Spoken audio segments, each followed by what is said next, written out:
இந்த கிரைண்டர் என்ன விலங்க அப்படின்னு, உனக்கு கிரைண்டர் இல்லை, நீ கிளம்பலாம்.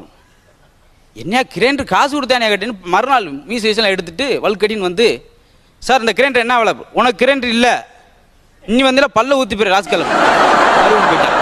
மூணாவது நாள் எல்லாம் போட்டு தொப்பி போட்டு ஆளே மாறி, சார் இந்த கிரைண்டர் என்ன, உனக்கு கிரைண்டர் இல்லைடா, நீ இதுக்கு மேலே கட்டின வேற மாதிரி ஆகும்டா. காசு எடுத்து வச்சேன், காசு பிடிங்க, எனக்கு நீங்கள் கிரைண்டர் கூட தர வேணாம், ஏன் எனக்கு இல்லைன்னு நீங்கள் சொல்கிறீங்க அப்படின்னு. இது வந்து மிக்சி.